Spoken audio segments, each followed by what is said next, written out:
બહુ મોટા સંત હોય એની ગોઠલી વાવે એટલે બીજે દી આંબો મોટો થઈ જાય ને કેરી હોય તે આવી જાય. સાચું ભાઈ? એ ગમે એ વાવે પણ એનો સમયગાળો તો લેને એ લે જ એમ. અને એની સામું જઈને તમે નિર્ણય કરો કે લ્યો આવો મોટો સાધુ ગોઠલી વાવી અને કાંઈ આંબો તો મોટો થયો નહીં. તો એ લખ્યું રાજાના દીકરાને એક દિવસે રાજ આપી શકાય પણ એક દિવસે મોટો ન કરી શકાય. પણ કલાકે ખવડાવવા મળે તો કલાકે મેસૂબ ખવડાવે, હાટો ખવડાવે, કલાકે ખવડાવે તોય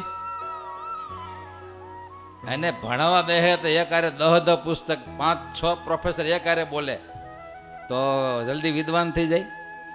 વિદ્યા કે એ તો બધું એના ક્રમ પ્રમાણે ચાલે. તો સૃષ્ટિને ભગવાન ક્યારેય અન્યાય આપતા નથી અને જો એમાં ફેરફાર કરે તો કોઈ સુખ ન થાય.